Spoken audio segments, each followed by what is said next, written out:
Las voces de los verdaderos protagonistas. En Voces RCN. Verdaderos protagonistas son nuestros invitados esta noche al debate en Voces RCN. En primer lugar está con nosotros la abogada integrante de la Unión Patriótica, la doctora Marta Bolívar. Doctora Bolívar, un placer que nos acompañe y doblemente agradecidos con usted y con todos los invitados, porque con este aguacero de Bogotá, llegar a la cabina es realmente un acto heroico. No, con todos, con la invitación, con mis colegas que están hoy en la mesa de trabajo y con el hecho de haberme invitado para equilibrar un poco el balance de género en la discusión. No, sin lugar a dudas, y siempre lo hacemos. Otro de nuestros invitados es el doctor Rodrigo Pombo, abogado, columnista. Doctor Pombo, gracias por acompañarnos, un placer. Bueno, no sé si un acto heroico, pero sí de enorme compromiso haber venido. Muchas gracias a usted por la invitación, Alejandro, y a todos los oyentes. Pero creo que en el caso suyo es triple, porque es el aguacero, venir hasta acá, además usted se está estrenando como papá, así que uno no se quiere despegar de los hijos ni un minuto. Y vengo desde Chía, entonces súmele otro. No, pues a ustedes muchas gracias, honor que me hace estar compartiendo la mesa con tan distinguidas personas. Óscar Parra es colega periodista, ha sido galardonado con diferentes distinciones y es el director del portal Rutas del Conflicto. Gracias, Óscar, por acompañarnos, un placer. Bueno, Alejandro, gracias por acá inaugurándome en esta mesa y pues gracias por el espacio, por tener en cuenta acá nuestro trabajo y nuestra opinión. Y una voz que le es muy familiar a todos los oyentes de RCN Radio y de la FM, la voz de Santiago Ángel, compañero nuestro, colega periodista, es además también el editor en internet del colombiano.com. Gracias, Santiago, por acompañarnos. Muy buenas noches. Alejandro, buenas noches. Gracias a usted por la invitación, a la doctora Marta, al doctor Pombo y a Óscar, con quien hemos tenido varios debates en redes, pero bueno, qué interesante estar acá. Muchas gracias. Aquí estamos para todos los oyentes. Y también le agradezco porque usted debería a esta hora estar durmiendo, ¿no? Usted pues ¿qué hora se levanta? No realmente. Quisiera estar durmiendo, pero hacer periódicos es muy difícil. Yo creo que los periodistas de prensa, con el respeto aquí de todos los productores y los colegas de radio, pero los periodistas de prensa trabajan muy duro y cerrar un periódico es una labor muy dispendiosa y eso se termina tarde. Entonces yo suelo trasnochar y suelo madrugar. Bueno, pero gracias por acompañarnos entonces. Mañana lo estaremos escuchando en la FM de RCN Radio con Juan Lozano. Pero el primer tema que queremos poner a consideración de ustedes tiene que ver con la nueva denuncia o el nuevo ingrediente que ha entregado el presidente Gustavo Petro de la compra o aparente compra del programa de espía Pegasus, ese programa malicioso que el presidente Gustavo Petro denunció el pasado 4 de septiembre. Estábamos en pleno paro nacional de camioneros. En una locución no hizo mención al paro, sino a esta denuncia que recogía básicamente lo que habían sido unas denuncias también de medios de comunicación internacionales, de RTBC y de una revista llamada Raya en nuestro país. En las últimas horas también esa revista Raya y RTBC terminaron ampliando los detalles de esa denuncia. No fueron, según ellos, aviones colombianos de la Fuerza Aérea los que llevaron esos 13 millones de dólares, aunque eso en realidad no se ha podido establecer cuál ha sido el monto exacto de esa operación, según la denuncia periodística, repito, y que ha recogido el presidente Gustavo Petro, sino que habrían venido unos pequeños aviones desde Tel Aviv, haciendo escalas en las Islas Canarias en España, en Venezuela, hasta aterrizar en Bogotá, para recoger ese dinero y finalmente pagar ese programa de espionaje que se habría pagado, esa es también la denuncia, con un dinero incautado al narcotráfico. Aquí está la denuncia de esta tarde que hizo el presidente Gustavo Petro inicialmente. El señor Yehuda Lahab, que es el director de negocios de NSO Group, propietario del software Pegasus, se va precisamente en el primer vuelo MABGG y muy posiblemente es el que lleva la primera transacción por $5,5 millones de dólares en ese avión, siendo el director de negocios del dueño del software Pegasus. Y la revista Raya y RTBC publicaron además unas imágenes que corresponderían a esas avionetas, también los nombres de los pilotos. Aquí la ampliación de la denuncia del presidente Petro. El 18 de septiembre de 2021 parte y llega el día anterior, ni más ni menos que el director general de NSO Group, el CEO, que fue director de aeropuertos en Israel, es decir, literalmente el gerente general de la empresa dueño de Pegasus, que se lleva la segunda parte de la transacción. Es decir, al aeropuerto El Dorado, en el hangar de narcóticos de la policía, llegó el director general de la empresa propietaria de Pegasus para llevarse el dinero que el gobierno del presidente Duque insiste en negar. Pues el presidente Petro ha seguido entregando esos detalles, pasamos de una presunta operación a lo que el presidente hoy por hoy da como un hecho.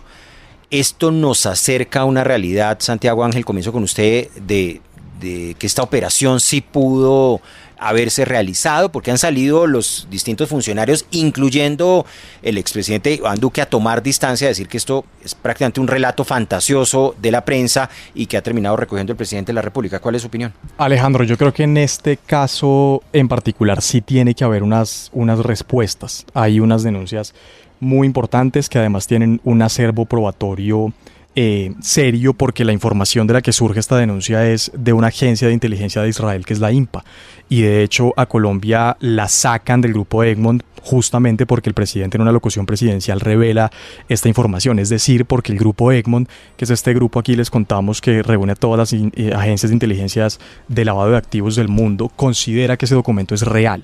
Luego hay dos cosas en mi lectura. Una utilización política con mucha carga de ideología del presidente Gustavo Petro, que para un tema tan serio no debería ser así, debería remitirse a hacer las denuncias y esperar que las autoridades lleguen a las conclusiones, y las autoridades en la rama judicial, no en la rama ejecutiva.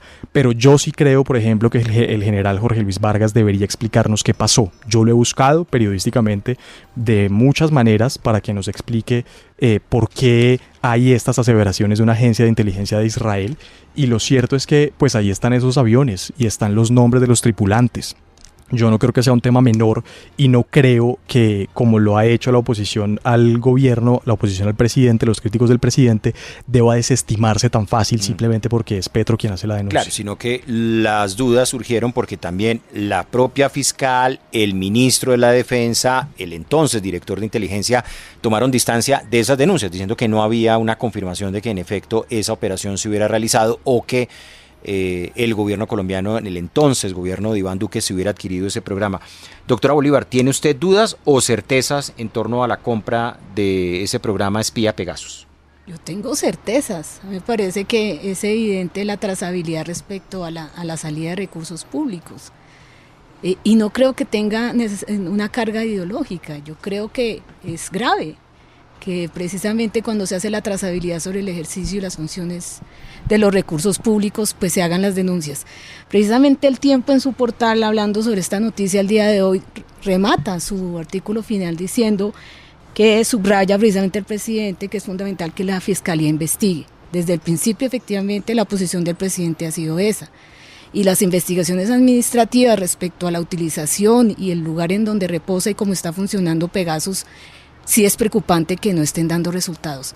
Miren, hay una discusión muy fuerte sobre la ley de inteligencia en Colombia, y este tema merece, digamos, apuntalar a la vulnerabilidad que existe sobre este tipo de mecanismos de inteligencias.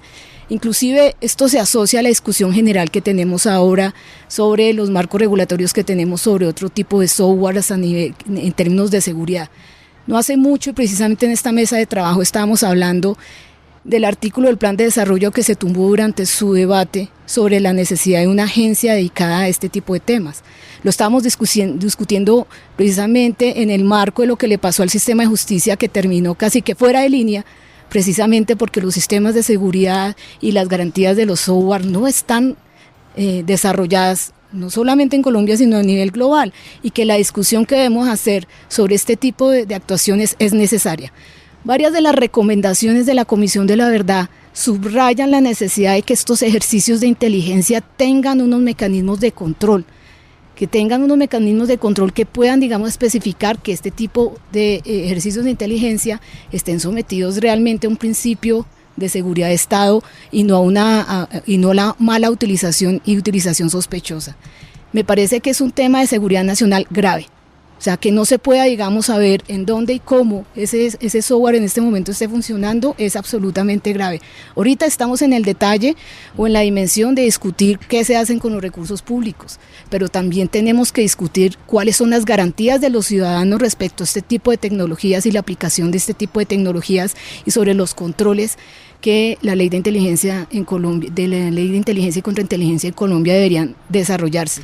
Y cómo esto está por fuera de las esferas, por ejemplo, de la Administración de Justicia. Yo creo que el tema es delicado, es grave, y lo que hace es precisamente suspender o dinamitar la idea de un Estado de Derecho, y eso no es un problema ideológico, es una realidad. Bueno, y además las preguntas también de si se adquirió ese programa, quién lo tiene o dónde terminó. Oscar, ¿cuál es su opinión? ¿Usted cree que sí estamos apuntando en la dirección correcta de que sí pudo existir un programa malintencionado comprado por el gobierno Duque? Pues hombre, hay unos indicios bastante claros que muestran que parece que sí.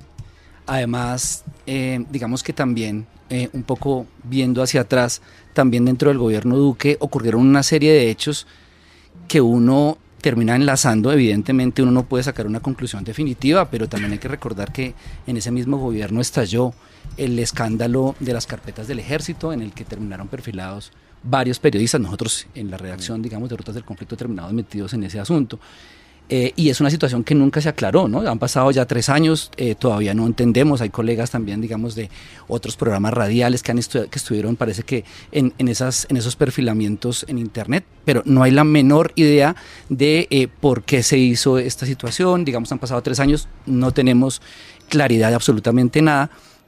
Entonces creo que además se nos viene un camino bastante largo para tratar de saber si Pegasus estuvo o no. Y hay 2 cosas aquí graves, ¿no? Uno, como la insistencia de un gobierno de seguir revisando información de gente, ¿no? Que digamos, utilizando la inteligencia con qué tipo de motivaciones. Pero es curioso de todas maneras que el presidente no ha utilizado información de inteligencia, o por lo menos es lo que presumimos, sino que sus denuncias han partido desde las denuncias periodísticas, sí, de medios internacionales o los medios locales. Viene de afuera. O sea, las denuncias periodísticas además han ido surgiendo un poco en los últimos, o sea, han salido como súper fragmentadas. No tenemos todavía la certeza. Yo creo que hay una cosa que hay que investigar, como decía Santiago. Yo creo que es una cosa que es importantísimo que la justicia entre y podamos tener algún tipo de situación real sobre qué fue lo que pasó en 2 vías. Si el Estado adquirió ese tipo de software, ¿para qué? ¿A quién quería seguir? ¿A quién seguía pensando que era un enemigo potencial del Estado para hacerle ese tipo de inteligencia? Que es lo más complicado, ¿no? Sentir que el Estado no está del lado de un ciudadano, sino que lo ve como un enemigo potencial. Y del otro lado, ¿cuál fue la movida económica para comprar una cosa de estas sin que hubiesen los registros como parece que pasó? Y en manos de quién habría terminado. Claro, si nos atenemos a la tesis de que sí se adquirió. Doctor Pombo, ¿usted cree que este relato, en la medida en que se ha venido construyendo, tiene toda la coherencia, que apuntamos a un hecho cierto y que se pudo haber comprado este programa en el gobierno Duque? Pues no, pero por razones un tanto distintas, y empiezo por el principio. Lo primero, yo le hallo razón al señor presidente en 2 cosas. La primera, creo que esto es uno de los típicos hechos importantes, todo lo que atañe a la libertad, a la seguridad de los ciudadanos y a un Estado en favor del ciudadano y no un Estado policivo e inquisidor, me parece muy importante. Y lo segundo, también le hallo razón al señor presidente cuando, estas ya son palabras mías, aclaro, son palabras mías, pero creo que resume de muy buena manera el discurso presidencial, es que el dinero en efectivo en Colombia y diríamos en el mundo huele a crimen. Y por lo tanto el solo hecho de empezarse a evidenciar que hubo unos vuelos en el que se transportaron, dicen las noticias, a hoy $11 millones no registrados como inversión extranjera, que se canalicen formalmente por las remesas del Banco de la República, etcétera, etcétera, eso huele a crimen. En eso el señor presidente yo creo que hace bien. ¿En qué creo que la embarra, y perdóneme el coloquialismo, de cabo a rabo? Primero, de ahí no se sigue que se hayan identificado los autores, ni materiales ni intelectuales de ninguna naturaleza. Es decir, que hubo un transporte ilegal de plata, sí. Que aparentemente esa plata provenía además del narcotráfico de incautación, sí.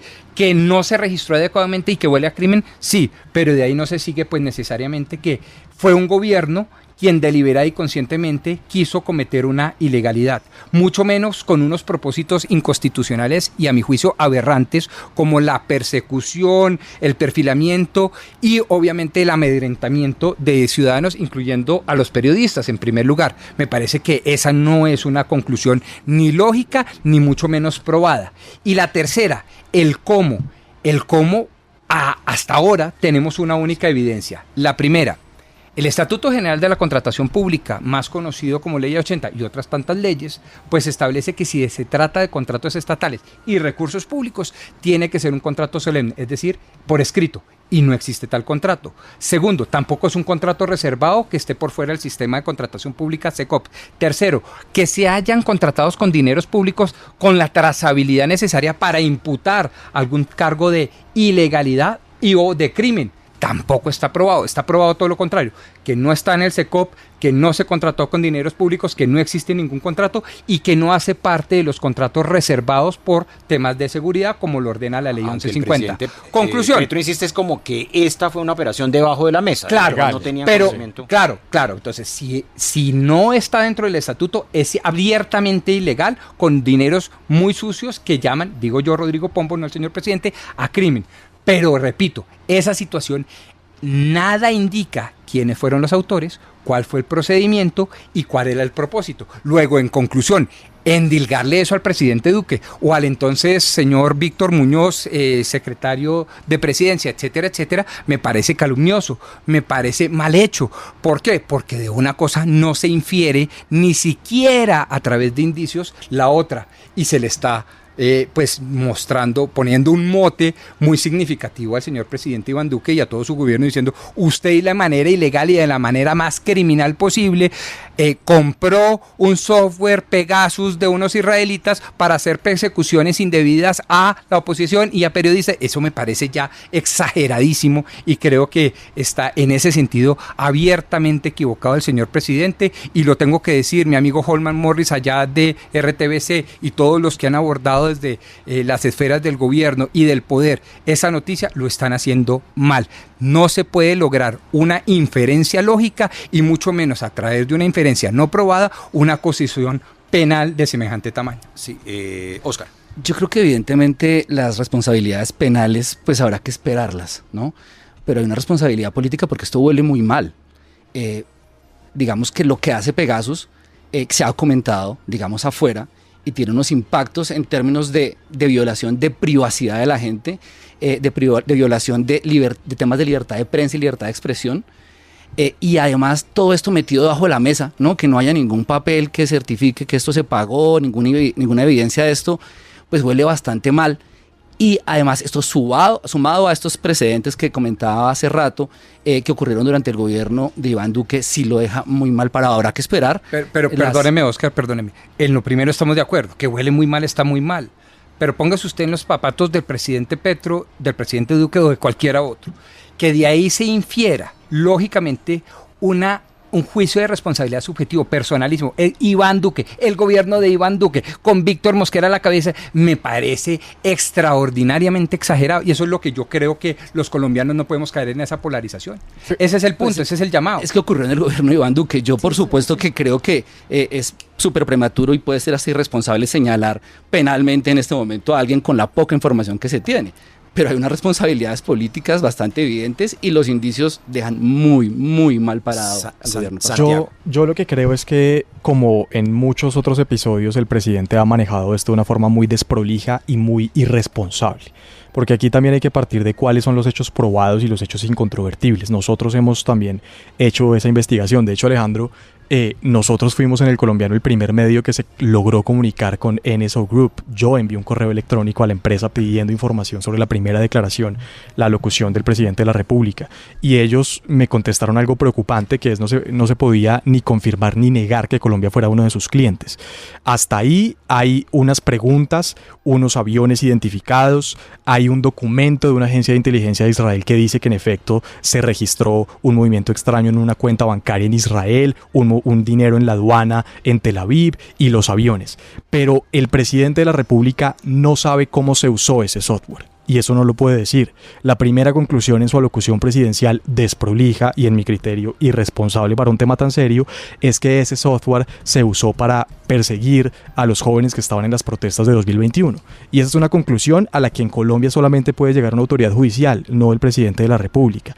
Y luego ha dicho otras cosas que no se pueden probar, asumiendo un papel de autoridad judicial que no es la del presidente. Entonces yo creo que él hace bien en denunciar un hecho que sí es preocupante, sobre el cual tiene que haber unas preguntas y unas respuestas. Insisto, yo creo que el gobierno del presidente Duque sí tiene que responder. Hay unas personas llamadas a responder. La respuesta ha sido lo que han dicho públicamente. No, pero hace falta. Yo creo que hace falta, porque el general Vargas, por ejemplo, que era quien estaba en la DIPOL en ese momento al frente, y pues acá se dice que quien hizo la compra fue la DIPOL, no ha respondido. Y a mí sí me hace mucho ruido que no responda a las preguntas de la prensa.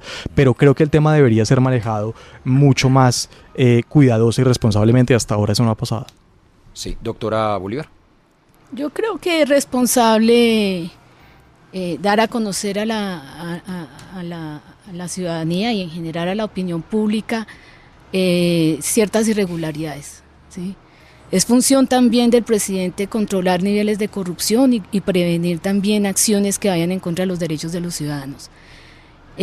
Lo que ha hecho él es poner sobre la mesa los hallazgos, pero también las presunciones. Y me parece que es acertado lo que se viene desarrollando, porque tú tienes que identificar cuál sería la consideración de riesgo público para la fecha.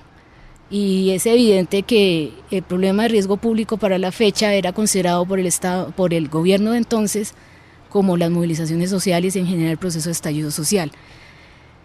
Y sobre el hecho de que como todavía no hay esclarecimiento, ni verdad, ni acciones de reparación frente a los escenarios de perfilamiento que ha habido el país, a la justicia, a los intelectuales, a la Unión Patriótica, a los periodistas, pues es al menos lógico, y me parece que perfectamente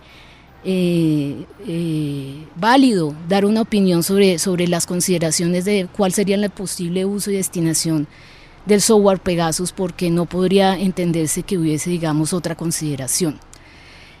Y por otro lado, me gustaría evidenciar y poner sobre la mesa el hecho de que los mecanismos de control de inteligencia artificial han generado un estado de control y vigilancia sobre el cual no se están haciendo las autoridades necesarias y sobre las cuales no se ha podido, digamos, generar los controles necesarios para precisamente garantizar los derechos ciudadanos y los derechos a un Estado democrático.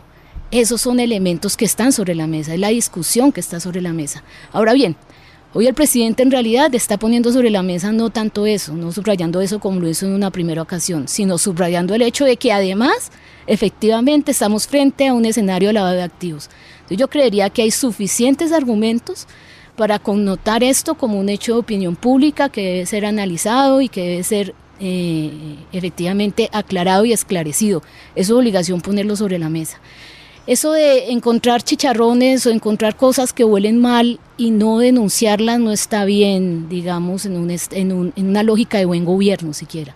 Entonces me parece que el presidente hace lo justo para prevenir precisamente que este tipo de perfilamientos, que este tipo de mal uso del recurso público, de uso indebido del recurso público, pues no vuelva a suceder. Y me parece que está haciendo y tomando las acciones necesarias. Él mismo lo ha dicho y ustedes mismos lo han dicho, esperamos que precisamente la Fiscalía logre allanar llegue a allanar los hechos de mejor forma y ojalá efectivamente pueda superar el marco de impunidad que ya este hecho está asomando. 7 de la noche, 54 minutos, 7:54. Cambiamos aquí de tema rápidamente y les queremos plantear el aumento en la producción, también en los cultivos de coca, y la propuesta que ha lanzado el presidente Gustavo Petro de la compra de hoja de coca, inicialmente en un plan piloto que se haría con los habitantes del corregimiento del Plateado. Naciones Unidas, a través de su Oficina para las Drogas y el Delito, presentó el informe sobre producción en nuestro país. Creció en un 53% en el año pasado. Pasamos de 1.738 toneladas a 2.664 toneladas. También hubo un incremento del área sembrada de coca en nuestro país. Pasamos de 230.000 a 253.000 hectáreas. En ese contexto ha surgido esta propuesta del presidente Gustavo Petro, que amplió en las últimas horas desde la conferencia de la COP16 en Cali. Esto fue lo que dijo el presidente Petro. Nosotros en el Plateado vamos a iniciar la compra estatal de cosecha de coca. Nos van a caer rayos y centellas. Menos mal la procuradora y el fiscal ya se fueron. Si no cambiamos los métodos, pues no cambiamos. Porque si vamos a repetir lo mismo con los mismos instrumentos, todos sabemos que no se solucionan los problemas. Y entonces al campesinado del Micay le vamos a comprar sus cosechas de coca. Mientras aparece la economía lícita. Eso dijo el presidente Gustavo Petro. Ha respondido Humberto de la Calle, el senador, que además fue el jefe del equipo negociador con las entonces guerrillas de las FARC, y se refirió a la idea de esta manera. Bueno, no, dijéramos que esta es una idea que ha rondado desde antes. Hay personas que han sostenido eso. Incluso creo que hasta el presidente Uribe en algún momento lo propuso. Pero en la práctica yo lo veo muy difícil. Primero, por problemas de carácter fiscal. Segundo, porque si usted compra la cosecha del Plateado, pues el resto de cultivadores va a querer que le den el mismo tratamiento. Tercero, por el riesgo de que además quien esté cultivando hoy café o cacao diga, no, más bien me paso a la coca si el gobierno me va a comprar. Yo creo que es una discusión que tiene cierto grado de interés, tiene algo de razón Petro cuando dice que venimos repitiendo lo que hemos hecho durante tantos años, pero esta propuesta concreta sí me parece que es una utopía. Pues sobre todo depende de si va a ser cierta o no, si va a ser eficaz o no, pero si se pusiera en práctica, así sea pensada solo para el Plateado, pues a mí me parece que eso sí genera un incentivo perverso, ¿no? ¿Es una utopía, como lo califica el doctor Humberto de la Calle? Doctor Pombo. Pues yo no creo, digamos, a ver, empecemos por el principio para que no le caigan, como dice el señor presidente, rayos y centellas.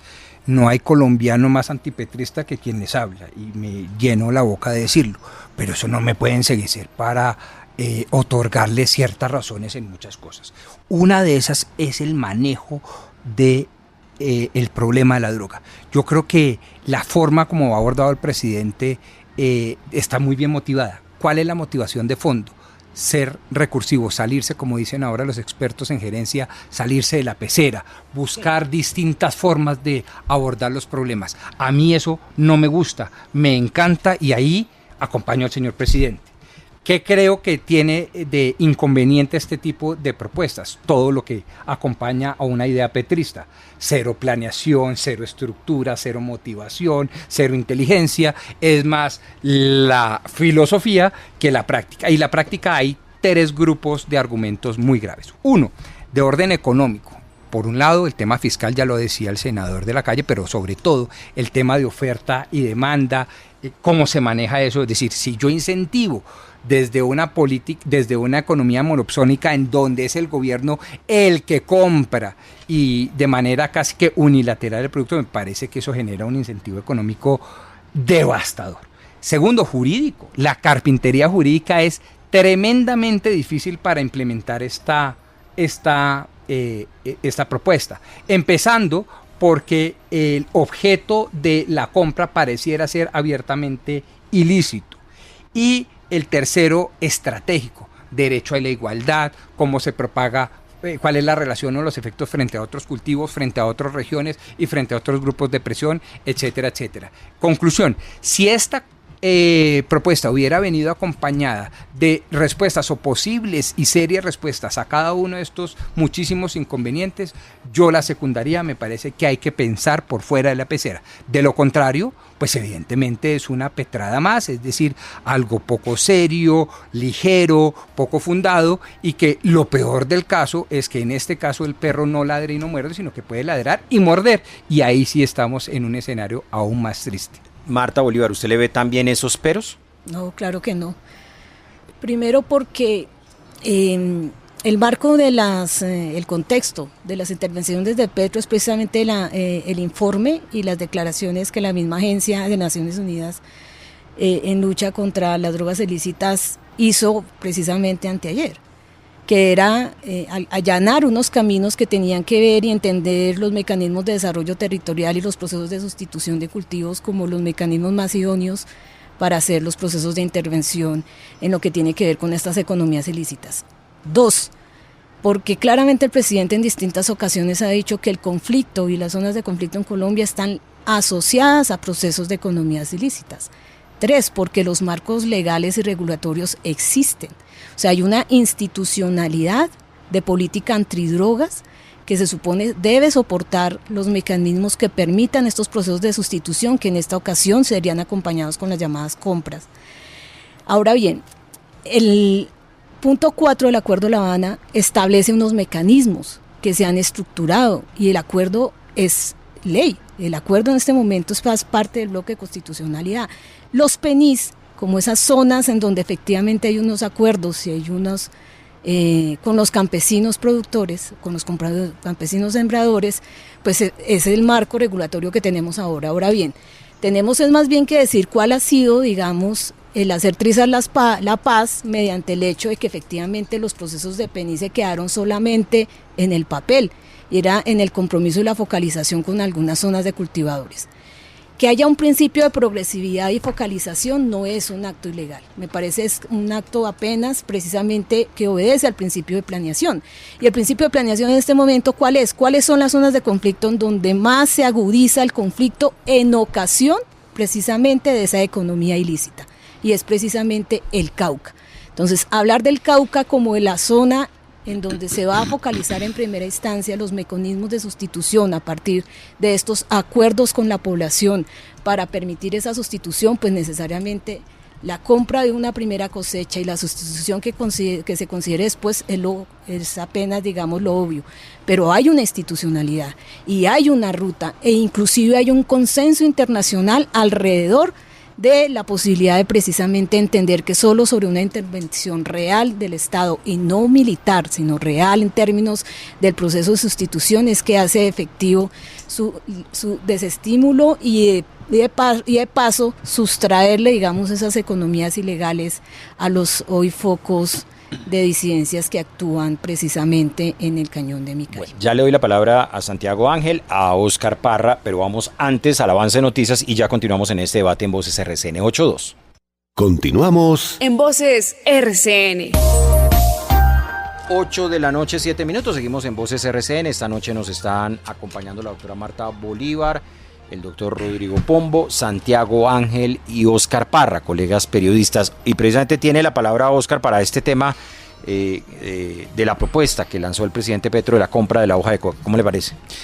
Pues Alejandro, yo creo que yo aprecio, digamos, la buena voluntad y digamos que las ideas que vayan encaminadas en políticas diferentes a la criminalización, digamos, del campesino que cultiva, de la fumigación que históricamente se hizo sobre esas comunidades, en buscar nuevas maneras de enfrentar el problema, pero lamentablemente siento que la idea es una idea un poco más como reactiva, no me queda muy claro eso cómo se va a financiar. Veo que la cosa surge un poco a partir del anuncio de la cantidad de hectáreas de coca que aparecen sembradas en el informe y además de todo lo que ha pasado en el plateado.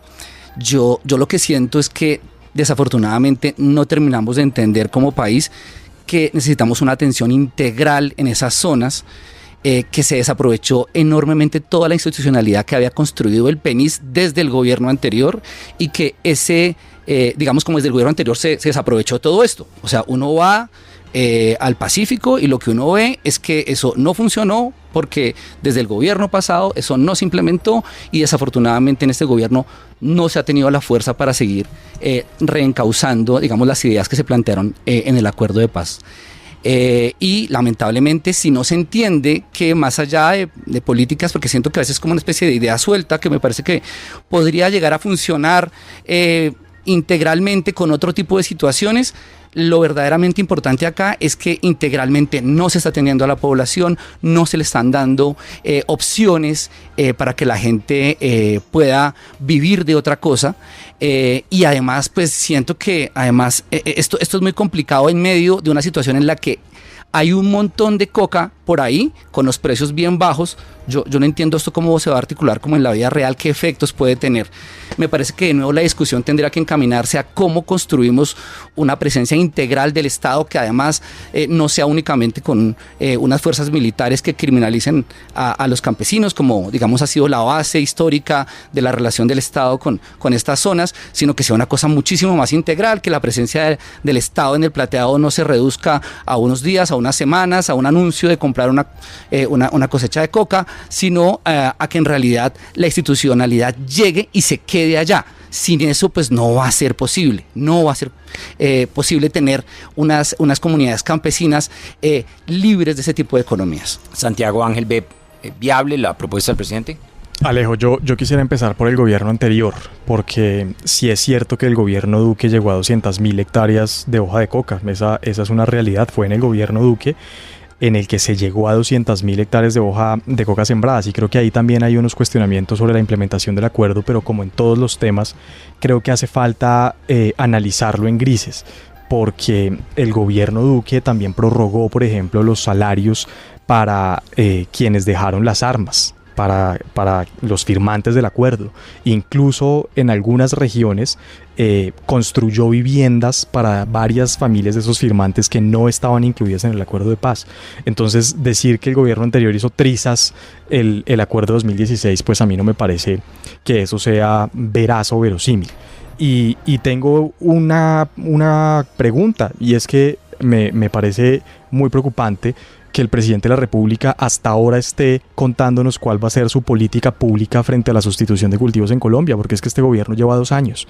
Y ahí tuvieron primero a Felipe Tascón, que era supuestamente un gurú y un experto del tema, no funcionó, tuvo problemas con Laura Sarabia, se fue, no sabemos si renunció o lo echaron por los problemas con Laura Sarabia, y ahora está Gloria Miranda, que creo que es una mujer experta en el tema, que seguramente va a hacer un buen papel, pero pues todavía no hay resultados. En lo que tiene razón el presidente es que el Estado no puede perseguir a los campesinos. Y creo que en eso todos estamos de acuerdo, porque hay que hacer una diferenciación. Primero entre la hoja de coca y la cocaína, y segundo entre los campesinos cocaleros y los narcotraficantes. Pero es que eso ya está sobrediagnosticado.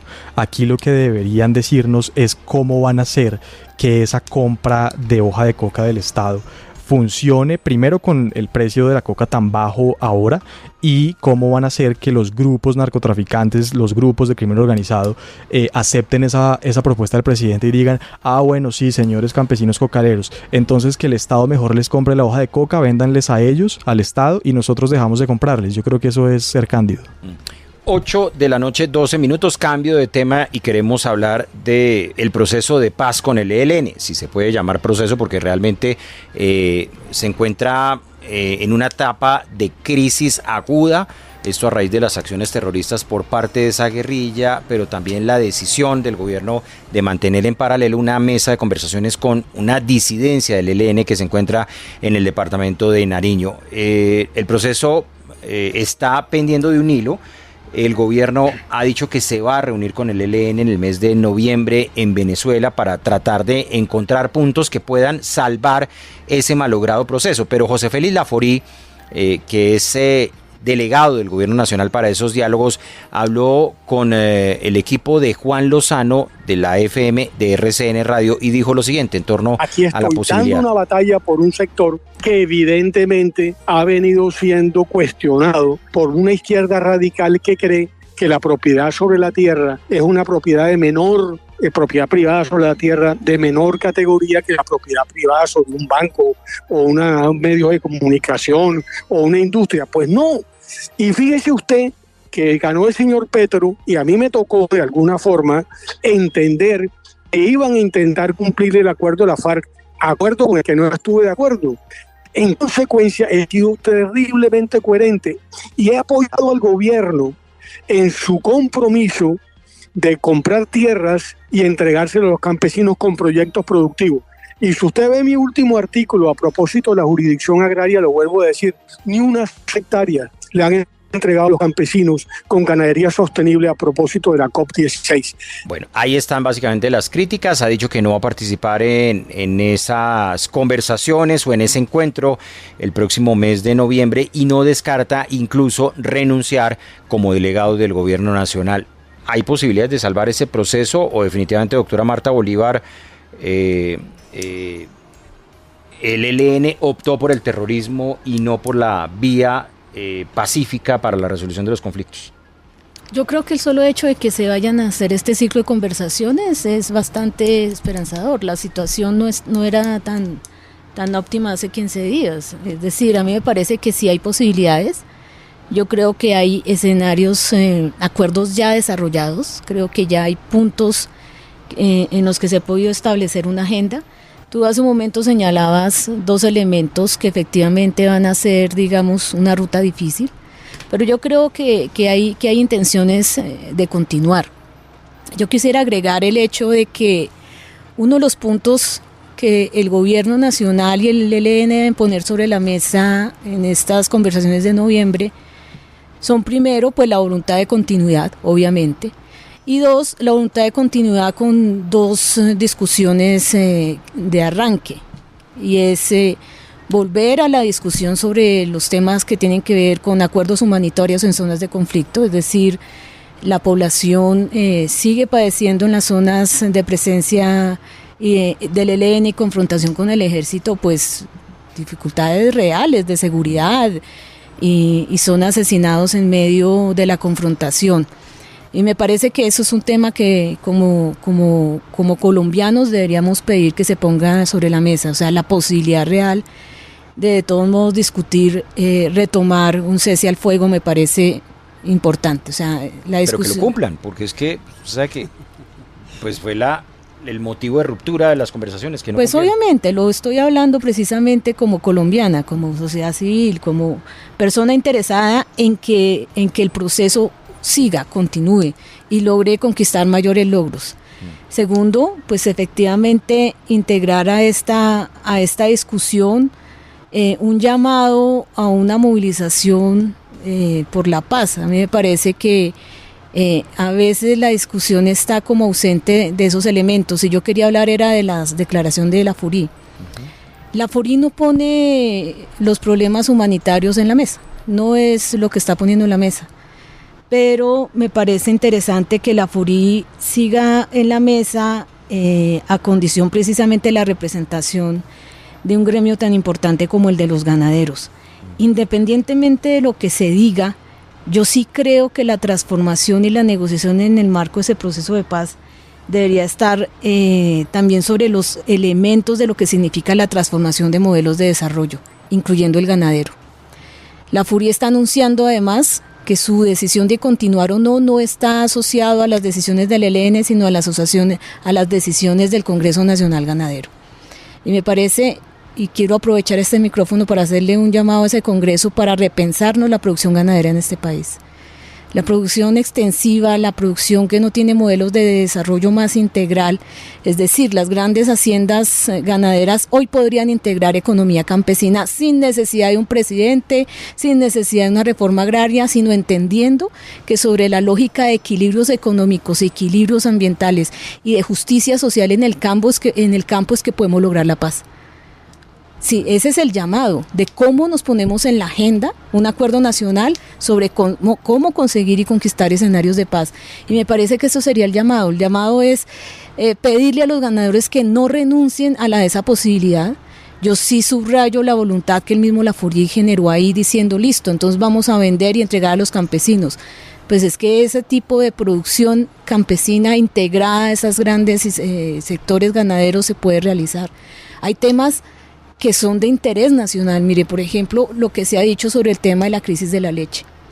La situación de la leche está definida y todos lo sabemos por situaciones como, por ejemplo, los tratados de libre comercio. Ya es hora, ¿sí?, de que tengamos también negociaciones justas sobre la producción en el campo. Y esos son los elementos que está de una u otra forma poniéndose sobre la mesa y que uno estaría buscando que el gremio ganadero representase esos intereses en un sentido positivo y de transformación en la mesa de acuerdos con el ELN. Y esa sola posición ayudaría mucho a que precisamente esos diálogos prosperaran, porque habría, digamos, un ambiente de posibilidades y de sensación de gana-gana en lo que significa este espacio de negociación. Santiago Ángel, ¿hay una bocanada de oxígeno todavía para esas conversaciones o esto se malogró? Pues lo que pasa es que yo creo que el ELN ha jugado a los acuerdos de paz toda la vida en Colombia y ha hecho lo mismo toda la vida en Colombia, que es sentarse en mesas sin un derrotero claro, queriendo básicamente refundar al Estado colombiano, la economía, la política, la sociedad misma, y al mismo tiempo pues ejerciendo atentados terroristas contra la población civil, secuestrando, digamos, violando de frente todo el derecho internacional humanitario. Y además, Alejandro, yo creo que el gobierno y en general todos deberíamos aprovechar la COP es para pedirle al ELN y a las organizaciones criminales, que son las que más contaminan con los insumos químicos, con los oleoductos al medio ambiente, que lo hagan, que se comprometan también, que hagan la paz con el medio ambiente, porque eso no puede ser un discurso de un saludo a la bandera de proteger la biodiversidad si no hay acciones prácticas. Y lo otro es que pues la FORI también en asuntos políticos está en una encrucijada, porque evidentemente pasa también por la estrategia de la candidatura de su esposa, que es María Fernanda Cabal. Yo creo que la decisión de la FORI de estar en esa mesa fue una decisión valiente y me parece que sensata en la búsqueda de un acuerdo de paz que le beneficia en general a la sociedad civil en Colombia, pero pues el ELN ha hecho lo que ha hecho toda la vida, que es jugar, hablar carreta y verle la cara al gobierno, a este gobierno y a todos los gobiernos. Doctor Pombo, ¿usted cree que sí se logrará salvar esa mesa de conversaciones? Sí, por una elemental razón, pero creo que muy poderosa, y es que es una negociación. En una negociación el éxito de la misma depende de lo que las partes estén dispuestas a ceder y conceder. Y lo que yo he sostenido es que la voz sensata, la voz que realmente está defendiendo al sector productivo, a la generación de ingresos, a la propiedad privada, a las libertades personales, al Estado de Derecho, es el doctor Laforí. Pero precisamente para salvar el acuerdo, pues habría que llegar a unas concesiones mínimas. ¿Cuáles son las concesiones mínimas? Pues básicamente tener el mismo acuerdo, mutatis mutandi, es decir, con unas pocas ajustes de enfoque, etcétera, etcétera, que se tuvo con las FARC. Es decir, es copiar las mismas 310 páginas con todos los beneficios, bondades y defectos para que el ELN en últimas firme el acuerdo. Y entonces la FORI, yo sí creo. Y lo que pasa es que el gobierno no ha tenido la valentía política para ofrecer exactamente lo mismo que le ofreció el gobierno Santos a las FARC, a los grupos armados organizados. Y eso es gravísimo porque se contradice en grado sumo. Si el Estado sigue siendo ausente, si existe muertes en virtud del conflicto armado y hay corrupción del Estado, y todo eso es cierto, y esas eran las causas eficientes que dieron lugar a legitimar supuestamente el pacto del doctor Santos con la FARC, pues esas mismas causas persisten en el acuerdo con el ELN y deberían entonces servir para llevar a cabo un acuerdo con este y con cualquier grupo armado organizado. Si eso se propone por parte del gobierno, eso se salva. Hay que conceder más, dirían los amigos del diálogo con los terroristas. Yo por supuesto me opondría, pero soy consciente que soy minoría, que soy la oposición, que no gané las elecciones. Entonces estos señores tienen que cumplir con ese mandato, salvo que quieran hacerle conejo a sus votantes.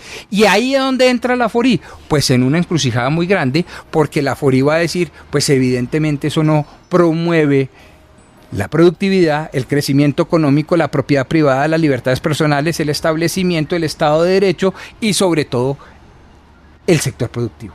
Entonces, si usted me dice, yo creo que el doctor Laforí sale, pero no significa eso que el acuerdo con el ELN vaya a sucumbir. Por el contrario, lo que creo es que el ELN va a terminar ganando el pulso y le va a exigir muchísimo más al gobierno del presidente Petro. Oscar Parra, ¿qué va a pasar con el ELN y el papel de Laforí allí?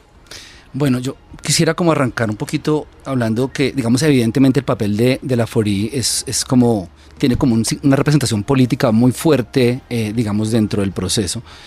Pero hay unas situaciones, además, complejas que pues, van muchísimo más allá. Y yo creo que Evidentemente hay que seguir buscando el camino de la paz con el ELN. Yo creo, y además creo que es una cosa como muy evidente, que el Estado colombiano va a tener la capacidad de derrotar militarmente al ELN hasta el último hombre. Eso no va a pasar. O sea, en algún momento hay que generar una situación que lleve al ELN, que es compleja, sí. Santiago, también un poco recordando que creo que nunca se ha llegado a un nivel de negociación como el que se llegó esta vez con el ELN. Evidentemente, históricamente, el ELN ha pateado, digamos, cualquier intento de diálogo también en el pasado. Habrá que seguir insistiendo, pero también estoy consciente de que la situación en este momento es tremendamente compleja, porque el Estado colombiano está negociando con un grupo armado que no solo tiene una guerra con el Estado colombiano, sino con otro montón de grupos armados. Entonces el Estado colombiano puede terminar proponiendo un cese al fuego, tratar de establecer un cese al fuego, ellos también, pero del otro lado tenemos unas guerras particulares con el Clan del Golfo ahí en el sur de Bolívar, tenemos unas guerras con las disidencias de las FARC en el Chocó. Hay en este momento una complejidad enorme dentro de este nuevo ciclo de violencia que hace que esto sea bien difícil de llevar. Y además estamos ante una opinión pública que aguanta menos, ¿no? Yo creo que el último ataque, por ejemplo, que tuvieron las FARC en contra, digamos, de la fuerza pública fue en Cauca, en Buenos Aires, en donde mataron a 11 militares. En esa cancha que exactamente terminó en la ruptura prácticamente en ese momento y se salvó. Se salvó. Pero yo siento que la sociedad colombiana cada vez está menos dispuesta a soportar este tipo de cosas. Y es algo muy complicado porque del otro lado hay que persistir en el intento de que se llegue a un proceso de paz. Veo las situaciones muy difíciles. Veo también que la representación política de una figura como José Félix Laforía en ese entorno, y más si su esposa está buscando la línea para lanzarse a la presidencia, como candidata a la presidencia de la República, pues eso lo va a hacer todo muchísimo más complejo. Yo ahí soy un poco pesimista con lo que se viene, y pues vamos a ver, esperemos, porque la situación no es de ninguna manera fácil. Lo que pasa es que yo creo que ahí quien tiene la responsabilidad del recrudecimiento del conflicto y de que el ELN tenga todas esas pequeñas guerras en las regiones con otros grupos armados organizados, pues es el gobierno. Porque en estos 2 años ahí están las cifras de cómo los grupos armados organizados han avanzado en sus capacidades y en su control territorial, no solamente por cuenta de la hoja de coca, sino por unas redes criminales que abarcan a todo tipo de delitos, y se están combatiendo con el Clan del Golfo, con las disidencias en todas las regiones, porque este gobierno cesó la ofensiva. Y esos son diferentes criterios de gobiernos para negociar. Pues Santos decidió mantener las hostilidades con las FARC mientras negociaba, bajo el criterio de que nada está acordado hasta que todo está acordado, con unos ceses puntuales. Pero la verdad es que este gobierno inició con este idilio de la paz total, que hasta este momento no tiene un resultado tangible, delegando gestores de paz a una cantidad de delincuentes en las cárceles sin un resultado tangible. Y pues claro, el ELN se está enfrentando con unos grupos armados mejores entrenados, mejores armados, con más economías ilícitas, porque avanzaron en este gobierno. Una pequeña cosa, y es que yo ahí discrepo. Creo que esto viene desde el gobierno anterior. Si ustedes ven la expansión del Clan del Golfo y los choques que ya tenía el Clan del Golfo, y no sé si recuerden los paros armados entre el Clan del Golfo y el ELN en el Chocó 2018, 2019, 2020, o sea, hay un aumento en, digamos que la crisis del proceso de paz, que viene inclusive desde el final del gobierno Santos, digamos, empeora durante el gobierno Duque. En este gobierno, pues desafortunadamente continúa, pero yo creo que hay ahí un abandono estatal. Allá no llegó yo creo que no se le mide. Allá no se aplica el acuerdo. Yo creo que allá no pegó. El acuerdo no se puede medir si se cumplió o no, si se le subió un poco el sueldo, si se mantuvo el sueldo a unos desmovilizados, si se les dio una casa. Había que llegar integralmente y el Estado no llegó. 8 de la noche, 28 minutos. Doctora Marta Bolívar, gracias por acompañarnos esta noche. El doctor Pombo, a Óscar Parra y a Santiago Ángel, y a ustedes gracias por estar también en la sintonía. Sigue lloviendo a esta hora y muy duro en Bogotá, pero ya llegan las voces del deporte. Esto es RCN Radio, nuestra radio.